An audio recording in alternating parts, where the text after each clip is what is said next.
భాగ్యనగరంలో గణేష్ నిమజ్జన శోభ మొదలైంది. ముందుగా ఖైరతాబాద్ గణనాథుడి సహా వినాయక విగ్రహాల నిమజ్జనం భక్తుల సందడి మధ్య ఘనంగా ముందుకు సాగుతోంది. శ్రీ సప్తముఖ మహాశక్తి గణపతిగా 10 రోజుల పాటు భక్తులచే పూజలందుకున్న ఖైరతాబాద్ గణనాథుడు మరికొన్ని గంటల్లో గంగమ్మ ఒడికి చేరతాడు. అన్ని కార్యక్రమాలు పూర్తయిన తర్వాత ఖైరతాబాద్ నుంచి శోభాయాత్ర ప్రారంభమైంది. 2.5 కిలోమీటర్ల మేర భారీ గణనాథుడి శోభాయాత్ర సాగుతుంది.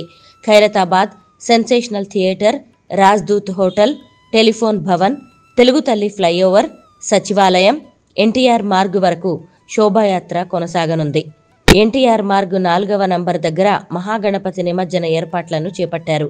ఖైరతాబాద్ మహాగణపతి నిమజ్జనం కోసం ప్రత్యేక సూపర్ క్రేన్ను ఏర్పాటు చేశారు.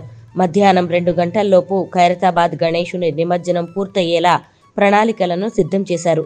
ఇక ముఖ్యంగా ట్యాంక్ బండ్ పరిసర ప్రాంతాల్లో భక్తులకు ఎలాంటి ఇబ్బందులు కలగకుండా అన్ని ఏర్పాట్లు చేశారు.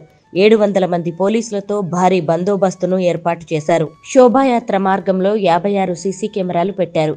ఆదాయంలోనూ ఈసారి ఖైరతాబాద్ గణేశుడు సరికొత్త రికార్డు సృష్టించారు. ఆయన ఆదాయం 1,10,00,000, హుండీ ద్వారా 70 లక్షల ఆదాయం, ప్రకటనలు, హోర్డింగుల ద్వారా 40 లక్షల ఆదాయం వచ్చింది. 70 ఏళ్ల సందర్భంగా ఈసారి 70 అడుగుల ఎత్తులో 11 రోజుల పాటు ఖైరతాబాద్ గణేశుడు పూజలందుకున్నాడు.